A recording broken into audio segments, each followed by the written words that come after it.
अस्सलाम वालेकुम दोस्तों, कैसे हैं आप सब लोग। उम्मीद है ठीक ठाक होंगे और मैं भी बिल्कुल ठीक ठाक हूँ। कल एक टॉपिक मैंने आधा छोड़ा था और आज उस टॉपिक को मेरी कोशिश है कि मैं आप लोगों से कंप्लीट करूंगी।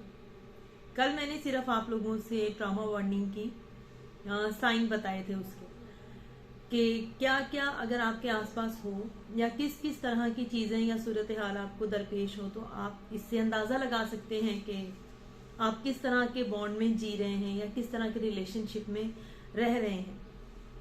लेकिन जिस तरह हर मसले का हल होता है ना, इस तरह हर मुश्किल के साथ आसानी भी होती है। आज मैं आपको कुछ बेसिक सी छोटी छोटी चीजें बताऊंगी जिससे आप इस टॉक्सिक रिलेशनशिप से निकलने की कोशिश कर सकते हैं। सबसे पहले तो एक चीज अपनी पल्लू से बांध लें, अपने आप को वैल्यू दें, अपने आप को रिस्पेक्ट दें। एक बात आपको बता दूं, जिंदगी का फार्मूला है, जितनी रिस्पेक्ट आप खुद को देते हैं ना, दूसरे लोग उससे 5% कम ही जरा आपको रिस्पेक्ट देते हैं। लेकिन अगर आप खुद को बिल्कुल प्राइसलेस समझ, खुद बिल्कुल मतलब बेकीमत समझ लेंगे, खुद को हर चीज में पीछे कर लेंगे कि जी मेरी खैर है, क्यों आपकी क्यों खैर है। जितना कंफर्ट आप सामने वाले को दे रहे हैं खुद को बेआराम करके, उतना आप भी डिजर्व करते हैं। जितनी रिस्पेक्ट आप खुद को डिसरिस्पेक्ट करके सामने वाले को दे रहे हैं, उतनी आप भी रिस्पेक्ट डिजर्व करते हैं। तो सबसे पहले तो खुद को इज्जत देना शुरू करें। खुद को जब इज्जत देना शुरू कर लेंगे ना, तो आपको अंदाजा होगा कि जितना प्यार, जितनी एफिलिएशन आप सामने वाले को दे रहे हैं, उतना ही आप भी डिजर्व करते हैं। आप सामने वाले की बेवजह की जो इग्नोरेंस है, उसकी तरफ से दी जाने वाली तकलीफ है, उसकी तरफ से दी जाने वाले आपको बेइज्जती है, या उसकी तरफ से दिया जाने वाला दुख है, आपको अंदाजा होगा कि आपके डिजर्व नहीं करते। मैं ये नहीं कह रही कि आप तकलीफ के बदले तकलीफ दें, लेकिन एटलीस्ट आप आवाज उठाएं। आप सामने वाले बंदे को बताएं कि मैं आपकी वजह से, आपके इस रवैये से, इस तकलीफ से गुजर रही हूँ। फॉर एग्जाम्पल, अगर आपने मुझसे कमिटमेंट की है कि इस टाइम पे हम ये करेंगे या हम ये बात करेंगे, या हम, फॉर एग्जाम्पल कह रही हूँ कि जी अगर उन्होंने कहा कि जी इस टाइम पे मैं आपका ये प्रॉमिस, अब से ये प्रॉमिस करता हूँ या करती हूँ कि मैं ये पूरा करूंगी, और वो नहीं कर रहे और आप उस प्रॉमिस को लेकर तकलीफ में थे, इंतजार में थे, तो आप उसको बताएं कि आपने अपना प्रॉमिस पूरा नहीं किया, आपके इस रवैये से मुझे तकलीफ हुई है, आपकी तरफ से मुझे ये एक्सपेक्टेशंस थी जो कि आपके वादों ने दिलाई थी और आपने ये पूरी नहीं की हैं, जिसमें मुझे बुरा लगा है, मैं हर्ट हुई हूँ। अपने हर्ट होने का लोगों को बताएं, लोगों को मतलब बंदे बंदे को पकड़ के नहीं बताएं, उसी की स्पेसिफिक पर्सन को बताएं कि आपका मुझे इग्नोर करना मुझे तकलीफ देता है। बार बार, एक बार दो बार, मुझे लगता है किसी भी रिलेशनशिप को फौरन फौरन उस पर गिव अप नहीं कर देना चाहिए। थोड़ी सी कोशिश करनी चाहिए, लेकिन थोड़ी सी कोशिश करने में और लाइफ टाइम उस ट्रॉमा बॉन्ड में रहने में बहुत फर्क होता है। हमने खुद को लॉयल साबित करने के लिए कि जी हम वफादार हैं, हमने बेवफाई नहीं की है, बस एक ये जुमला अपने साथ जोड़े रखने के लिए कि जी हमने बेवफाई नहीं की है, हम सारी जिंदगी खुद को कांटों पे घसीटते रहते हैं सिर्फ इसलिए कि हम खुद को बेवफा नहीं कहलाना चाहते। तो मेरे भाइयों, मेरी बहनों, जरा आंखें खोलें और देखें तो सही कि आप खुद को वफादार किसके लिए कहलवा रहे हैं, जिसको आपकी वफा और बेवफाई से कोई फर्क ही नहीं पड़ता, क्योंकि वो बंदा आपकी लाइफ में एग्जिस्ट ही नहीं कर रहा है। उसको इससे फर्क ही नहीं पड़ रहा है कि आप रो रहे हैं या आप हंस रहे हैं, क्योंकि आपके बार बार बताने के बावजूद भी ना तो वो आपके साथ पहले वाली एफिलिएशन दिखा रहा है, ना वो पहले वाला आपको टाइम दे रहा है, ना वो आपको रिस्पेक्ट दे रहा है, आपसे बार बार दूर जा रहा है। उसको अपने हाथ में पकड़े रखने की कोशिश में आप हलकान हो रहे हैं। आपकी बहुत सारी एनर्जी उस एक रिलेशनशिप को अपने हाथों में होल्ड करने में सर्व हो रही है, वो एनर्जी जो बहुत सारी कंस्ट्रक्टिव चीजों में आप लगा सकते थे, लेकिन आप नहीं लगा पा रहे ना, क्योंकि आप तो थक के बेहाल हो रहे हैं। आप तो थकन से चूर हैं, क्योंकि आप उस एक शख्स को अपनी जिंदगी में रखना चाहते हैं। उसको कंफर्ट देने के चक्कर में आप हर वो काम किए चले जा रहे हैं। अच्छा ये करूंगी तो ये मेरे साथ रहेगा, अच्छा ये करूंगा तो मेरे साथ रहेगी, अच्छा ऐसे चलूंगा तो ये मेरे साथ रहेगा। तो जिसने दूर जाना है उसने चले ही जाना है, कैसे भी करके उसने रुकना नहीं है। हम लोग ना बहुत सारे लेम एक्सक्यूजेस देते हैं, बल्कि बहुत सारे सामने वाले बंदे के लिए ना बहुत सारे लेम एक्सक्यूजेस सोच के रखते हैं कि नहीं जी नहीं, अगर वो मुझे इग्नोर करते हैं या करती है तो मुझे प्यार भी तो बहुत करती है ना। वो बहुत प्यार आपको पता है क्यों लगता है?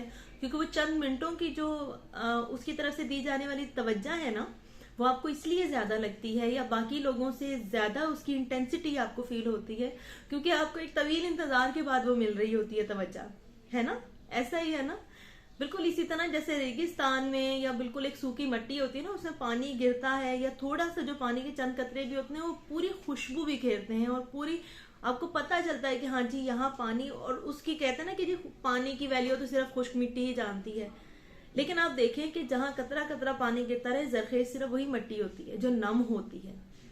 बिल्कुल स्मूथ और स्टेबल रिलेशनशिप भी जरखेज मिट्टी होती है। और अच्छे पॉजिटिव आपकी एनर्जी, अच्छे जज्बे सिर्फ जरखेज मिट्टी में ही उगते हैं, खुश्क मिट्टी में नहीं उगते हैं, चाहे वहां पर पानी गिरने से खुश्क मिट्टी की जितनी मर्जी अच्छी खुशबू आए।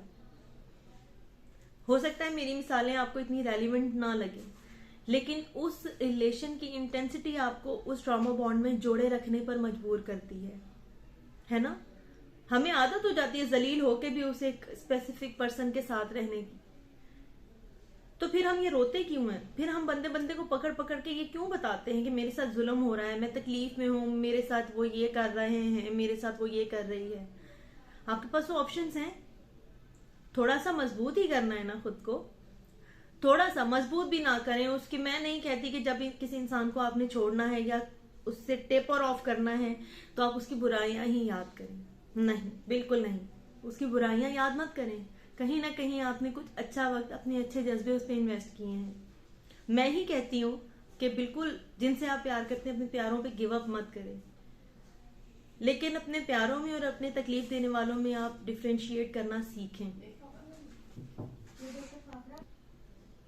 किसी भी रिलेशनशिप की जो ऑथेंटिसिटी होती है ना, कि ये कितना ऑथेंटिक है, कितना मेरे साथ चलेगा, मेरा ख्याल है कि कुछ अरसा बहुत होता है ये पता लगाने के लिए कि ये हमारे साथ चल सकेगा नहीं। लेकिन अगर आपने अपनी रिलेशनशिप में 2 साल, 4 साल और 5 साल या इससे कुछ ज्यादा अरसा लगा दिया है तो ऑलरेडी आप बहुत अच्छा सारा वक्त वेस्ट कर चुके हैं।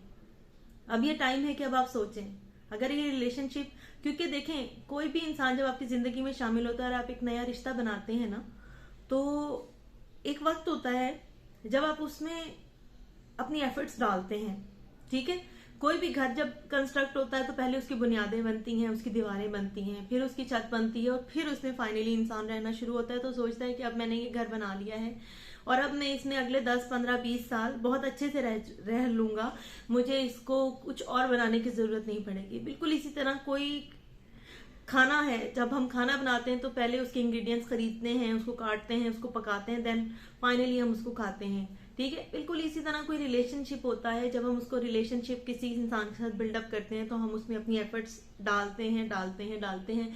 फाइनली एक वक्त आता है, हमें लगता है कि ठीक है नाउ ये हमारा रिलेशनशिप इतना मेच्योर हो चुका है कि अब हम सुकून से सिर्फ ये रिलेशनशिप इंजॉय करेंगे।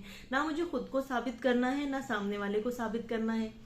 हम एक दूसरे के साथ लॉयल हैं, हम एक दूसरे के साथ अफिलिएटेड हैं और अब ये वक्त है कि अब हमें स्टेबिलिटी लेके आ जानी चाहिए अपने रिलेशनशिप में। जब आपका रिलेशनशिप पता है चल गया, ठीक है जी ये इंसान जिंदगी में शामिल है, इसका रिश्ता मुझसे ये है, उसके बाद भी अगर आपको कंटिन्यू एफर्ट करनी पड़ रही है तो फिर आप देख लें कि ये वो राइट रिलेशनशिप नहीं है आपके लिए। अपनी रिस्पेक्ट करें, अपने पार्टनर को बताएं कि मुझे आपकी ये चीज तकलीफ देती है, 2 से 4 बार बताएं। और अगर आपको लगता है कि आपके बार बार आपके रोना उसको तकलीफ नहीं दे, क्योंकि सामने वाला ये क्लेम कर रहा है ना कि वो आपसे प्यार करता है, जिससे हम प्यार करते हैं ना उसको हम तकलीफ में नहीं देख सकते हैं। बिल्कुल इसी तरह जिस तरह आप उसको तकलीफ में नहीं देख सकते, आप उसको तकलीफ में नहीं देख सकते, इसलिए आप बहुत सारे काम खुद को तकलीफ में डाल के उसके लिए कर लेते हैं। तो बिल्कुल इसी तरह वो भी तो क्लेम कर रहा है ना कि वो आपसे प्यार करता है। तो हम तो ये नहीं कह रहे कि भाई आप भी तकलीफ उठाएं, बट हम तो ये कह रहे हैं कि जो वादे या जो चीजों की आदतें आपने हमें डाली हैं एटलीस्ट आप उनको तो पूरा करें, या आपके ये रवैया मुझे तकलीफ दे रहा है आप इसको चेंज कर लें। किसी भी इंसान से उसकी तवज्जो की भीख मांगना, उसके टाइम की भीख मांगना, उससे मोहब्बत की भीख मांगना और मांगते रहना मुझे लगता है कि ये गलत है, ये हमारे लिए गलत है। आपको पता है हर एक वो मोमेंट जब हम किसी से उसकी अटेंशन की लिए गड़गड़ाते हैं और रोते हैं, मुझे नहीं पता कि सामने वाले के लिए क्या होता है वो वक्त, लेकिन इंसान के अंदर एक बड़ा सा टेयर आ जाता है। मुझे नहीं पता कितना अरसा लगता है उसको हील करने के लिए, लेकिन हर इस तरह की एपिसोड इंसान के सेल्फ कॉन्फिडेंस में ना एक दरार लेकर आ जाती है।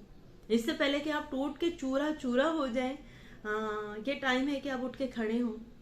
और आपको लगता है कि आप अपनी तरफ से पूरी एफर्ट्स डाल चुके हैं इस रिलेशनशिप में, फिर भी ये नहीं चल पा रहा है, खुद को ब्लेम मत करें और आहिस्ता से बता के साइड पे हो जाएं कि देखें मैंने अपनी ड्यू एफर्ट्स अपनी सारी इस रिलेशनशिप को डाली हैं, इसमें दी हैं, और मैंने आपको वो सारी तकलीफें भी बताई हैं जो मुझे फेस करनी पड़ रही हैं। लेकिन उसके बावजूद अगर आप टस से मस नहीं हो रहे या हो रही हैं, तो मुझे लगता है अब ये वक्त है जब हमें अपने रास्ते अलग कर लेने चाहिए।